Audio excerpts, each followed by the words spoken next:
welcome everybody to our first Instagram Live at the Consulate General of Finland in New York.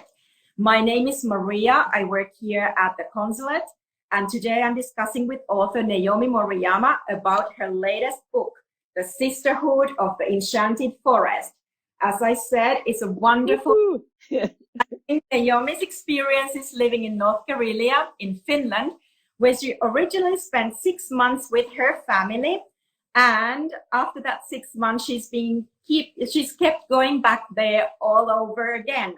And I just told our followers, Naomi, that you are currently in Finland, right? Yes. Mm-hmm. So, yes, correct. I'm in Helsinki. You're in Helsinki at the moment. So let me just, Naomi, quickly introduce you before we get started. So like I already said, sure. Naomi grew up in Japan and moved to Manhattan in her 20s. She is a marketing specialist on US-Japan issues, and she has co-authored three books with her husband on traditional Japanese home cooking. Her husband, William Doyle, who is also a co-author of The Sisterhood of the Enchanted Forest, is a specialist on Finnish education system. So Naomi's book was released last week. It's brand new. And today we are going to talk about Naomi's experiences based on her book. Welcome, Naomi. It's really great to have you here today. Thank you. So, thank you very much, Maria. That's great. So even before we go and start talking about the book, Naomi is going to read us an extract of the book. Please, Naomi, the floor is yours. Okay, I'm going to read the opening chapter, The Enchanted Forest. I close my eyes and I'm in the forest. I'm walking on a soft carpet of needles and moss, in a wilderness of birch, spruce, and pine trees. I'm drenched in pure, otherworldly silence, and my lungs are caressed by the cleanest air on the planet. It's Nordic high summer here in the remote forest of Karelia in Finland. But the trees are so tall and their vegetation is so thick that only occasional shafts of sunlight pierce the fairy landscape. I'm on the edge of the Western world. To the east are the endless forests of the desolate Russian taiga. To the north is a sliver of Norway and the Arctic Ocean. I'm traveling in a vast cathedral of nature, in the largest national forest in Europe. I'm alone, but not lonely. And I'm perfectly safe. This is a life-altering realm of tranquility, peace, and beauty. A forest that has inspired and nourished my soul and transformed my life. I'm traveling in the happiest, greenest, and safest nation in the world, the country with the world's cleanest water and the best public schools, a country where parenthood is championed by law, childhood is revered, school children are required by government to play outdoors 3 or 4 times a day, and long-distance trains contain mini playgrounds and mini libraries for children to enjoy. 6 years ago, I moved here with my family for 6 months to the great forest of Karelia, a romantic and mysterious region that helped inspire J.R.R. Tolkien's Middle-earth fantasies. In the forest, I found something that changed my life. I discovered a tribe of invincible women, and they become my soul sisters. This is a story of how I discovered an enchanted forest in a place not far from the Arctic Circle. In Finland, I found a land of unspoiled nature, a culinary symphony of succulent wild berries, herbs, mushrooms, and fish, all harvested by hand from the pristine forest, rivers, and lakes. I found an entire nation of people who roamed the woods and foraged for the earth's treasures, incorporating them into traditional dishes and beverages and preserve them for long, dark winters. This is the nation that is ranked as the #1 top contributor to humanity per capita, where gender equality and women's political, social rights are baked into not only the nation's 100-year-old founding constitution, but into everyday practice, offering inspiration to the world. It is the nation with its share of social problems, including racism, domestic violence, but it's also a nation that leads the world in striving to achieve a better life for all its citizens. This is the nation that today is run by women. The 34-year-old prime minister is a new mother who leads a government coalition of 5 parties, all of which are all led by women. I lived here once. I came in summertime as an idyllic summer and fall gave way to a subarctic winter of mind-bending darkness and cold. I faced my hopes, my fears, and my future. Over the course of 6 unforgettable months, I found my life transformed, and I discovered the power that lay within me with the inspiration of my sisters of the Enchanted Forest. So that's the beginning of the story. Thank you, Naomi. Is beautiful and a perfect description of Finland as well. Let's move on. Let's go back to when you were originally leaving to Finland. You write in your book that you were actually not too thrilled about going to Finland and you didn't know much about the country. Yes. But however, after 6 months of spending time in Finland, in North Karelia, you write that you were becoming a Naomi 2.0, a reboot of yourself. What happened during those 6 months? How did your perception about Finland change during the time you spent there? Yes, I think, well, as you say, I really didn't know much about Finland before I went there, except that it was somewhere in the Nordic region above Europe. So I started to read, and there were 2 things that struck me. One was how very the people of Finland were modest and reserved, and they really liked silence, and they were not really fond of chit chat or small talk. The second thing was very cold, dark, long winter. So with these 2 things, I was very worried. Maria, I said, why am I going there? Nobody is going to talk to me. And also we found out that we were not going to Helsinki. We were going to Joensuu, the capital of North Karelia and rural area. And I didn't know anybody who had been to that area, even amongst the Finnish people in New York. So I was very, very worried. But what happened was from the day one, everybody we met was very outgoing, talkative, helpful, curious. And at the beginning, I thought like, oh, maybe she's an exception. And it turned out every person we were meeting was just like that.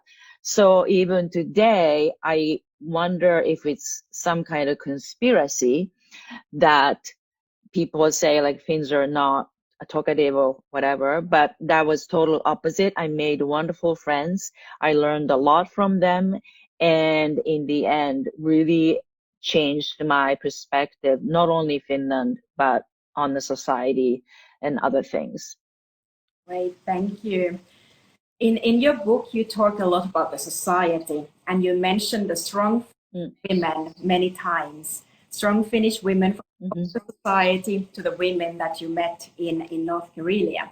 Mhm. You're a strong woman yourself as well, and you've grown up in Tokyo. And how did this strength of Finnish women differ from anything else you've seen or experienced before?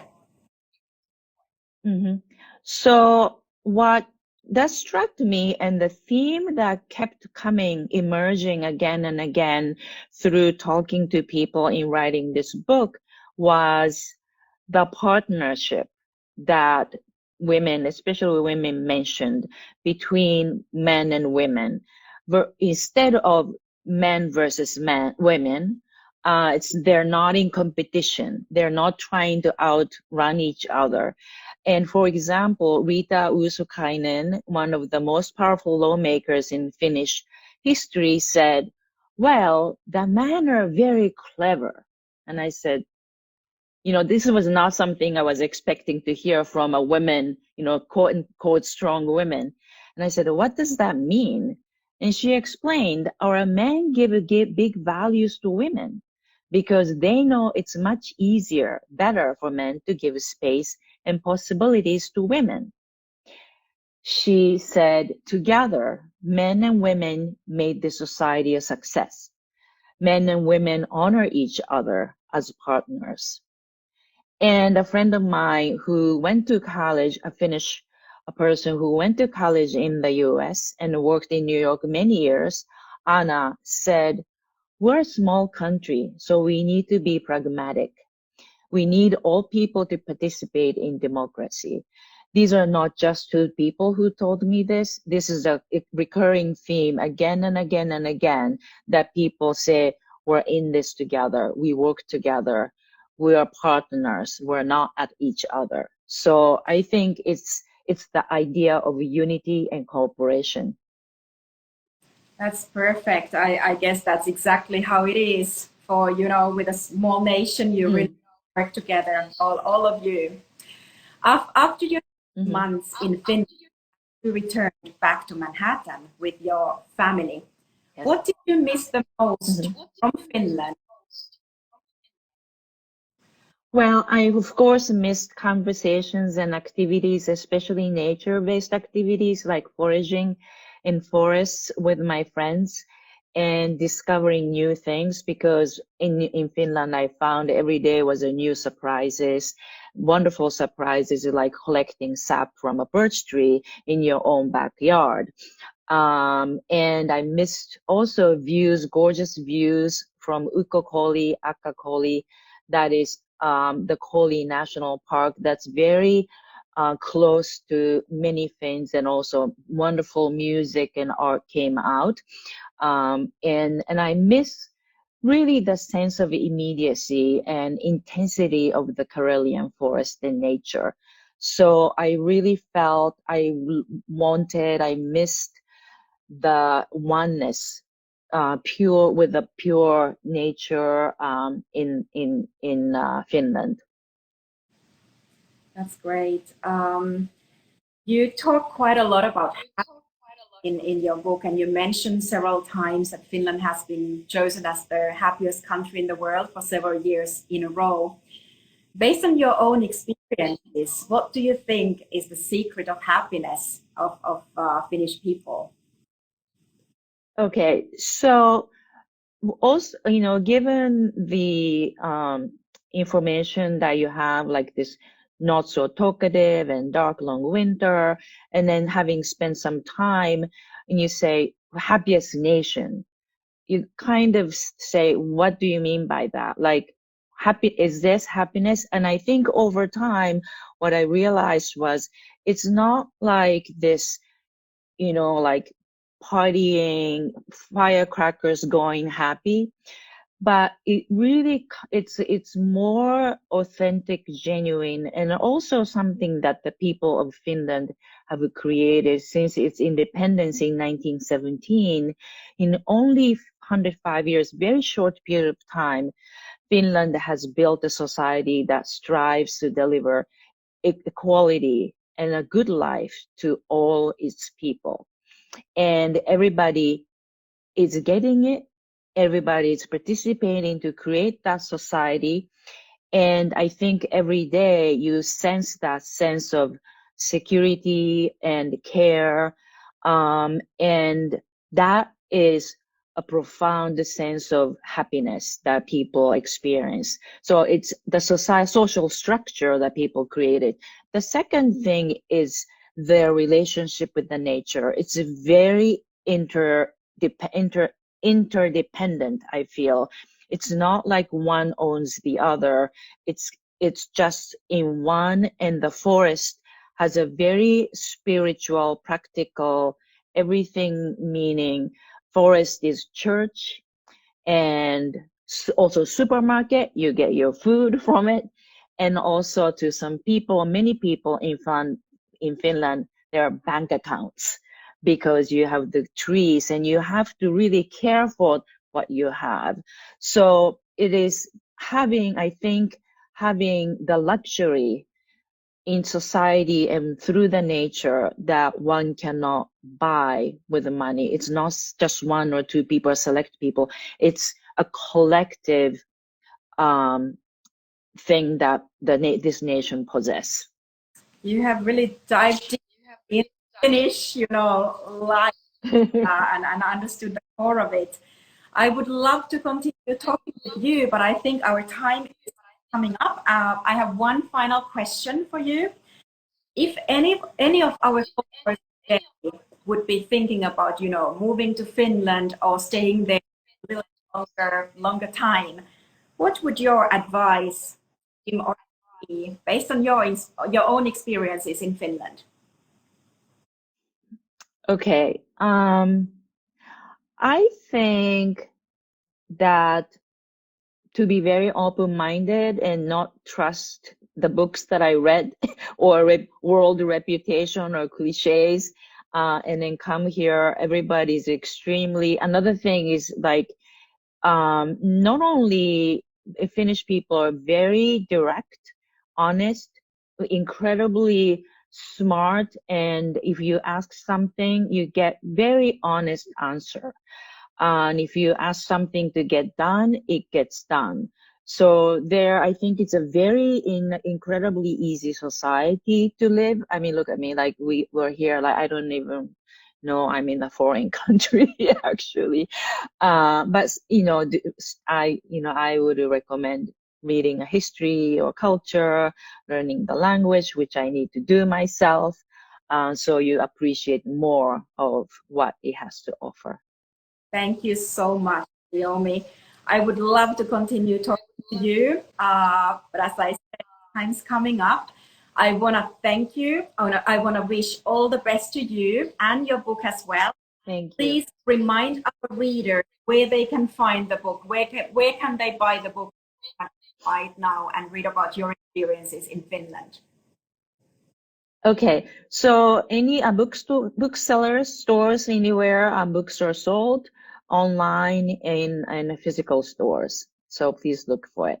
Thank you. And don't forget to write reviews and then send comments. Perfect. Thank you so much, Naomi, and thank you all our followers today. Please continue following the social media channels of the Consulate Journal of Finland in New York.